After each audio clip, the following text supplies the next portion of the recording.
ഇന്നത്തെ സ്പെഷ്യൽ ചേച്ചിയുടെ വകയാണ്. ചിക്കൻ കറിയാണ് അയാൾ വെക്കാൻ പോണത്. അപ്പോൾ അതേ ഒരിത്തിരി മസാലകളൊന്നും ഒരിത്തിരി എണ്ണയിലൊന്നും മൂപ്പിച്ചെടുത്തിട്ടുണ്ട്. മസാലകളായിട്ട് ചേർത്ത് കൊടുത്തേക്കണത് മല്ലിപ്പൊടി, മഞ്ഞൾപ്പൊടി, മുളക് പൊടി, പിന്നെ ചിക്കൻ മസാല.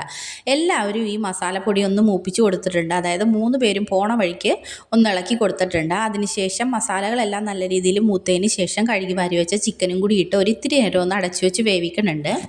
ഇനിയുള്ള കാര്യങ്ങളൊക്കെ ചേച്ചി നോക്കിക്കോളൂ. അപ്പോൾ ഞാനും അമ്മച്ചിയും കൂടി ഓരോ ചായയൊക്കെ ഇട്ട് കുടിക്കണേണ്.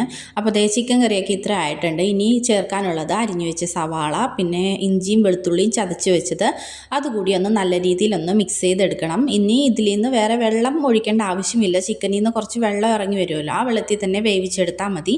അതിനുശേഷം ഒരു പച്ചമുളക് കീറിയിട്ടിട്ടുണ്ട്, പിന്നെ ഒരു ഉരുളക്കിഴങ്ങ് മുറിച്ചിട്ടിട്ടുണ്ട്. പാകത്തിനുള്ള ഉപ്പൊക്കെ ഇട്ട് കൊടുത്ത് നല്ല രീതിയിലൊന്ന് മിക്സ് ചെയ്ത് വീണ്ടും ഒന്ന് മൂടി വെക്കണം. അപ്പോഴേക്കും ഇതുപോലെ നല്ല രീതിയിലൊന്ന് എണ്ണയൊക്കെ തെളിഞ്ഞ് വരും. വേണമെങ്കിൽ നമുക്ക് ഇത്തിരി കൂടി ഡ്രൈ ആക്കി എടുക്കാം.